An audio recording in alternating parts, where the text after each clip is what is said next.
You're listening to VerySpatial Podcast, episode 789, July 12th, 2026.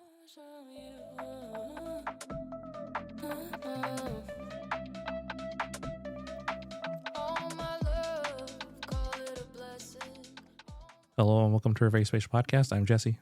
I'm Sue. I'm Barb. And this is Frank. And this week, we're going to do some stuff. This week's Web Corner is highlighting Destination Earth.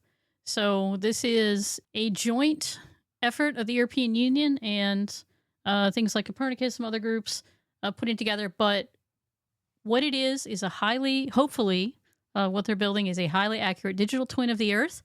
And they've got a platform called the Destiny platform. And so that's the web part where you can go and see visualization of some of the data sets they have. So it's really looking at kind of visualizing where we are with the climate and other conditions on Earth and helping you kind of see what's going on and what we can do, you know, kind of in a better understanding of that. So it's the Destiny platform, and check it out if you have a chance. So the Destination Earth is a very ambitious project with lots of partners. There's information about that on the website as well. So platform.destin with an E at the end, .edu. Yes, Destiny. So this week's topic is kind of in honor of it being summer, and we're having to think about the past and the future. And, you know, we just went through in the United States the 250th anniversary. You know, it's arguable that we're in it. We're in the anniversary. What, you know, we use the 4th as a nail to pin it to, but it's still an ongoing thing. And so there's a lot of, I think, contemplation of a lot of things, whether you're a geographer or not, but I think around the table because of some of the things that we're doing, starting degrees, thinking about how we're assessing things, how we're going to teach things this coming year, you know, the kind of the changes in the technologies and how we reflect those. I think we have questions. And so I think that's the goal of this episode, is not to have answers, but to share our questions that we're kind of going through right now and what we're trying to tackle. And if we talk a little bit about how we're tackling them, that's fine too. But I think the questions are the goal today. And if you have answers to any of these questions, feel free to share. Well, I think one question that I've been increasingly thinking about, and it is partly about, you know, how to teach it, how to look at it. It's a question that we've confronted a number of times on the podcast with various technology applications and things like that. But it's the sort of question over data and kind of the evolution of the real time, what I would call the real time expectation. And more I see, you know, questions related to this, but some of it, my question is kind of where we are in that based on, say, generations that are coming behind us. So we're old, I guess, in this, both in geography and GIS and geospatial.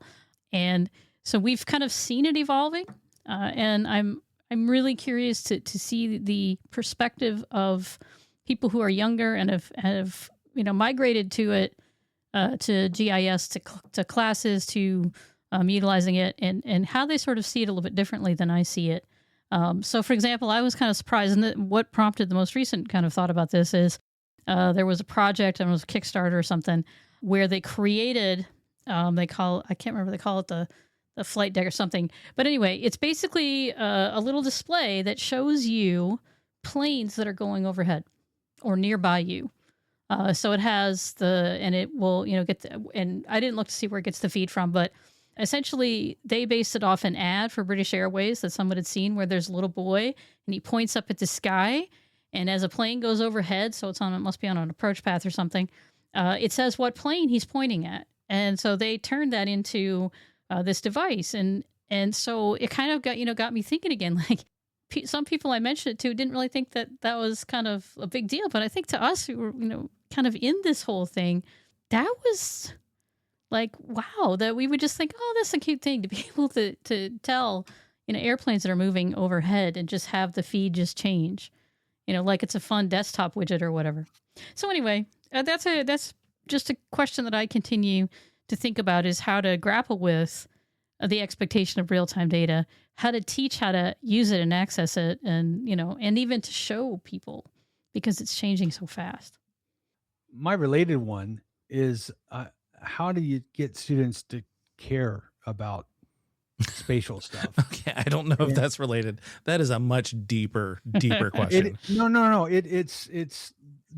That's what prompts it. But really, the heart of the issue is very similar to what Sue's talking about, which is kids that have grown up with where you're at being a trivial question to answer, because they've got a device with them pretty much all the time that tells them where they're at, and it tells them exactly how to get to wherever they need to get to.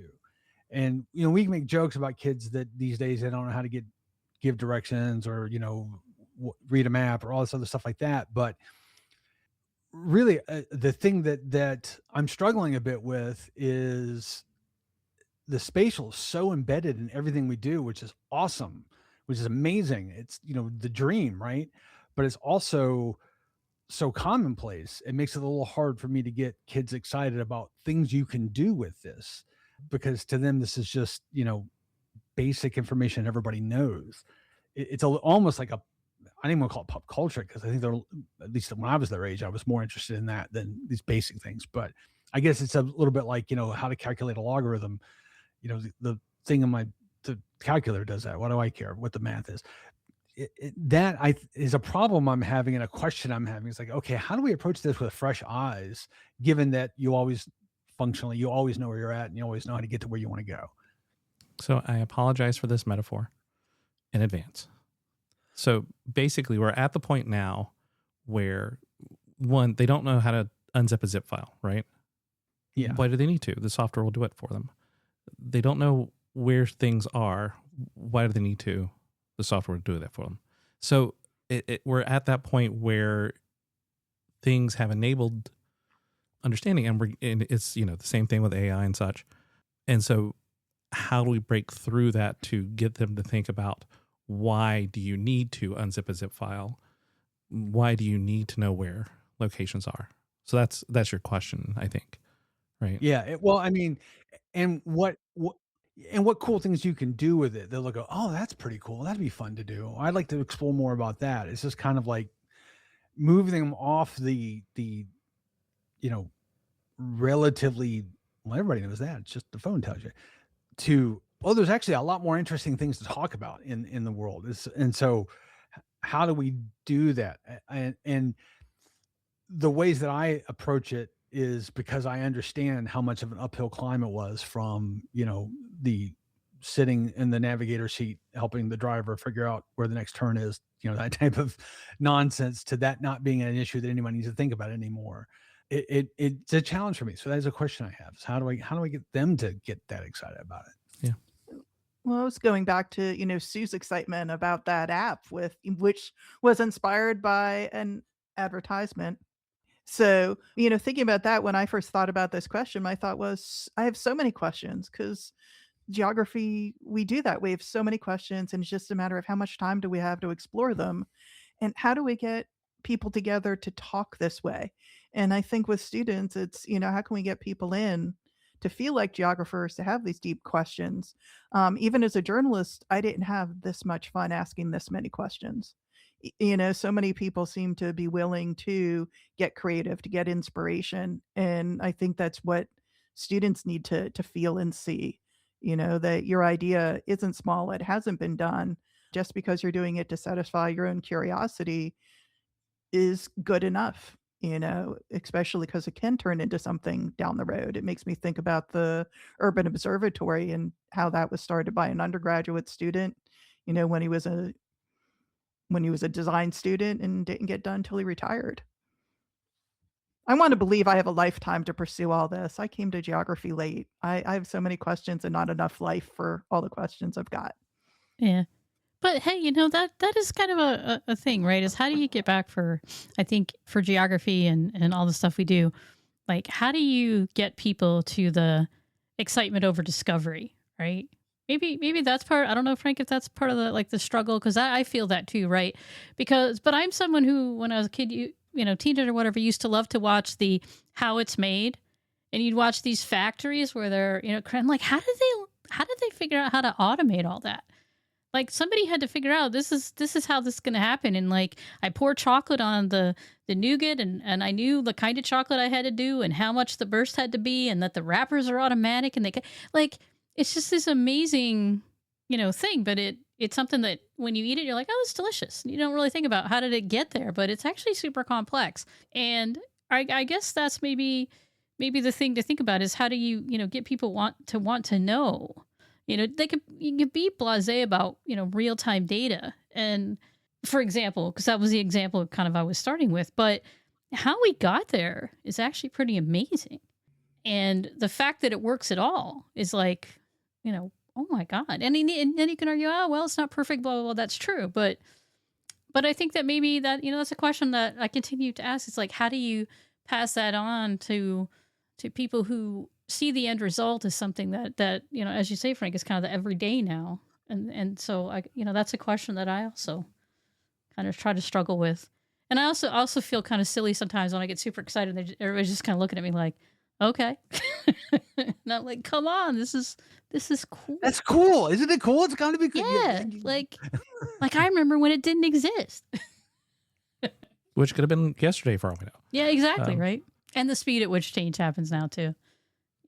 And I think that's my first question is, where are we in terms of, I'll tie it back, I guess, a little bit to data, since that's already been talked about instead of just completely going separate. But we're in a world now where the data is becoming less transparent because it's behind the thing that we're asking. So as we're moving more into spatial models, as we're looking more into physical AI and those type of things where we're trying to replicate the world and make it easy to ask questions, which is good. We want people to be able to ask those spatial questions without having to necessarily completely understand the spatial steps. But at the same time, a lot of those questions are easier to know what the question should be or could be even by knowing what the data is and knowing what the types of analysis are. And it's the question of, are we going to end up with simplistic answers that aren't as deep for a short time while people, try out these new systems? And I think that's the question, to simplify it. But it's a multi-step systems issue that I'm beginning to look at and try to figure out how to address that in classes, I guess, in the same way that everybody else is talking about as well. I will say I understand something that I would never understand about my dad, right? My dad used to be, so when he was younger, he learned from his dad and others and his friends, like how to work on cars. And so Frank will probably appreciate this and know way better than me, right? And so he knew how to work on cars. And then when he got his first car that had a computer in it, it drove him nuts. That if he wanted anything done, he had to take it somewhere, right? Because it was all in the black box thing. And, it had like a digital display and it was like amazing. And it was a nice car. But that drove him nuts, that he couldn't look at the nuts and bolts like when he wanted to tweak something or he didn't think the engine was running that great or whatever. And sometimes, I think back to that, and like at the time we were like, oh, just whatever, just take it to the dealer. Why is this such a big deal? But now I guess I understand, right? As we have been going through the transition and seeing all of this, right, to someone who has never worked with the nuts and bolts that turned into the visualizations and the analysis and now the front end stuff that people can ask their questions much easier, they probably look and go, why are you making such a big deal about this? And that is the question, right? Is like, what's the balance to recognize that you already see what the front end can do, but here's why the back end is still important. Well, to go to Jesse's question, something that it made me think of is, are we heading towards that sci-fi future where everything is built in, but we've been asking the wrong question and therefore getting a simplistic answer and overlook the meteorite that's heading for the Earth or something like that you see in sci-fi, that that simplification hasn't been a part of geography and geospatial. We're known for our complexity, and there are other fields that have simplified over time. And what has been lost when that happens, especially if you have people that don't even realize that that's what's happening. That to ask those questions. Now, counterpoint on that one, look at ArcInfo 6 point whatever, 7 point whatever, which is the last version I used, versus whatever you might use in ArcGIS Online or any other web-based. Yeah, there's simplification going on. There's a lot of complex things out there, but yeah, it's not just others that are simplifying.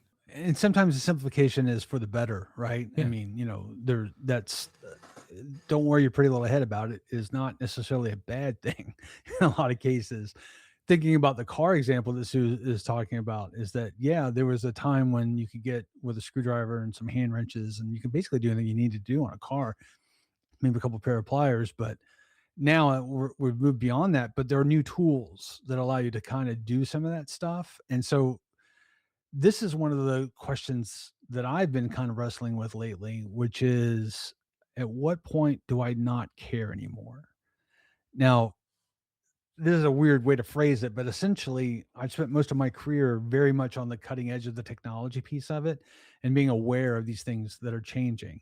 And, like I mentioned in the last episode with ArcGIS Online, all these things are changing constantly every 4 months. And I'm starting to not care. I'm not starting to not wanting to know a lot of the nuances, and I don't want to worry my pretty little head about it. I just want to tell me what to do the things I need to do. And so I can sympathize with your dad, about the car. It's at some point you just go, the thing it's broke, you fix it. That becomes a point. And that's something that I don't know if that's a geography question I have, but it is a technology question that I'm wrestling with, is that where's that optimal balance where I don't spend all day, every day trying to understand the nuances of how this stuff works. And I realize some of it doesn't really matter. It's just the thing is what it is and just live with it. But I think there's a difference between the technology and then the geography and the geospatial. I think that those are interrelated and interconnected, but I think they're separate. So I think you can say, oh, I'm not going to worry my pretty little head about, this technology side that normally I'd really get into hands-on, but still think deeply with a lot of questions about the geography and the geospatial side. I mean, in the past episode, we talked about the network, the fungal network. Yeah, the fungal network. Yeah. And I mean, that's just amazing, and that's deep, and that's a big question that, is built on technologies that are probably a lot easier now to use that make that possible. To Barbara's geography point is the one that's been plaguing me a lot more lately. And it's always been something I've been interested in, even when I was a teenager, is how in the hell did music evolve, like geographically? Like all these different things that are happening simultaneously, but then you get this cross-pollination. And the interesting bit for me to start thinking about this is, and particularly in today's world where you've got, without getting too far deep into the way I'm kind of thinking about it, is go back 150 years and everything was kind of localized. If you didn't travel, which was relatively expensive and difficult, from one location to the other, that music would not travel and people wouldn't pick it up. When you get to, pop culture and say the 60s, 70s, 80s, 90s, where there's sort of the, what, refer to the monoculture, so that everybody's kind of following the same thing. Everybody's ecstatic about the Beatles or the Beach Boys or whatever it may be, or Buffy the Vampire Slayer. Doesn't matter. Everyone's watching MTV and there's all that cross-pollination happening. Now we're moving to a world where it's not that monoculture, and it's a little more in my head similar to what was like 150 years ago, where it was very difficult to move and get music to cross-pollinate. How that kind of happens. So that geography question is like a big geography question that fascinates me, and I'm really trying to wrap my head around how do I thinking about this, both professionally and just because I'm a music nerd that likes that stuff. Okay. So that brings me to my kind of question, observation, wrap up. We're at 21 years. We will be hitting 21 years between now and the next episode. And we have, I think, reached, for the most part, in our careers where our advisors and professors were when we started the podcast 21 years ago. Would that seem about right to everybody's rough math? Because they've retired and things like that. I don't like it, and I won't acknowledge it, but yeah. And so I think the reason we started the podcast was to be able to learn about the new technologies and concepts and things like that we weren't talking about in classes. And so we could talk about geospatial technologies beyond the traditional GIS of command line, ArcInfo, and those type of things. And the question there, which is essentially as much as an observation, is, are we at that point where we can no longer take the time or have that mindset, that new mindset, to absorb the things that are coming through? As much as I want to be able to sit down and play around with agents and, build my own LLMs because I have nothing else to do at 3:00 in the morning, that's just not where I am. And so I think this kind of connects to Frank's question of, well, I'm not exactly sure how it was phrased, but that one before the last one about music, that question, whatever that was. Yeah. I think that's basically kind of it, is, when do we just kind of say, I don't have time anymore, and leave it to that next group? We're going to be going, Sue and I are going to the user conference for the first time in a decade. And I'm going to go to more things, I think, just because I haven't had time to just sit around and play like I could whenever we were grad students, whenever we were starting. And so I want to see how other people are using things, just because I haven't done that. You breaking up the band, man? I don't know what that means, but... Oh, no, I'm not suggesting we're doing anything. I'm just saying this is the kind of thing that got me here, reaching 21 and just being like, you know what? I kind of get where Trevor was coming from and what his mindset might have been there. And, I know that none of us have the same mindset. We're not in Research One institutions. We have much more of a focus on student interaction and those type of things. So I think we are staying closer to the technologies because we are teaching them. He was bringing out things that were 10 years or more old at that point. And you're just like, why are we looking at a 386 machine running command line that nobody has used in a decade? That damn digitizing thing. Digitizing tablets. Now, to be fair, 150 feet by 6,000 feet tall and take up everything in the damn room. When we started, we were still using those, to be fair. But there were some of the things in the classes, like 5 or 10 years into our time in West Virginia, he was still using this thing that had already not been useful when we started. And so we don't want to do that because we're so embedded with the students. But I don't feel I can give all that we can. So that's just, again, more of an observation, but it's also a question about us. And is that just the normal way of things in the changes in academia and real world in general? Is it a question or just an end thought? Well, it's both, right? It's kind of the wrap up of saying, hey, we're 21 next week or whatever it is on the 24th. I think it's worth us talking about that in another episode. Like, what does the next 21 look like? I don't know about the next 21. That's kind of aggressive. Yeah, it's ambitious. But the point being is that what is what we do, both as professionals and as a podcast. Like, should it not evolve as we evolve? So I think you got a really valid point there we need to talk about, and that's definitely something I want to ruminate on my head a little bit more about. I mean, honestly, 10 years ago, I tried to get other people involved in the podcast who were grad students because we weren't anymore, because I knew this was kind of starting to happen even 10 years ago. But I think now it's okay for us to be the elder statesmen. Yeah, I think that's it, people. right? Because it's coming to terms with the evolution. Well, I think going to the UC is going to inform some of this for you, to go and remember, Yeah. And to this enjoy is, yourselves. yeah. I know in my planner this summer, I've had every week make maps, have fun, because you get distracted, by other obligations. Well, sadly for me, some of my obligations this summer are to do things like georeferencing and getting maps done, and so it's kind of the counterpoint. I've got to do those things, get caught up on the last 4 years of promises. But yeah, so that's kind of where we're at the end of our 20th year, and But I think on a I was gonna say, yeah, don't let it go like that. Come I on, just think it right. We somebody- finished 20 years doing this though. Yeah. Like over 20. I mean, Yeah. we are hitting the 21st year, we're in the 21st year. Yeah. so we're over 20 at this point. yeah, it's generational. It is generational. And in terms of podcasts, I think we may have actually hit another podcast generation in the last 2 years. So we Yeah. might be to the 6th podcast generation. I'll defer to the podcast historians for that, the new media / communications people, to give us hard numbers on those life cycles. But Yeah. it's there's a little bit, there's differences.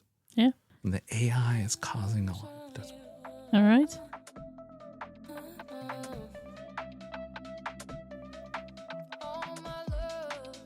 Of course, if you'd like us to add your event to the podcast, send us an email to podcast@veryspatial.com. If you'd like to reach us individually, I can be reached at sue@veryspatial.com.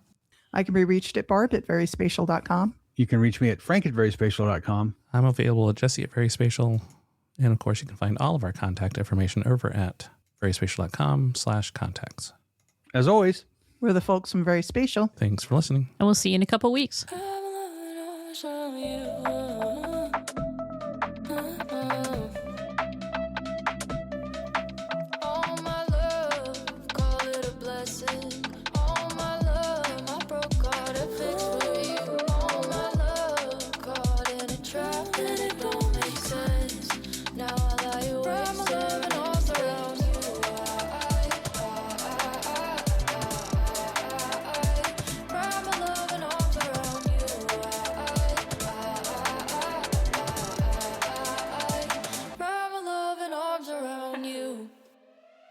Can't get enough of you all the time. Why can't I keep you on my mind? You all the time. Why can't I keep you on my mind? You all the time. Why can't I keep you on my mind? Wrap my love and arms around you all the time. Why can't I keep you on my mind?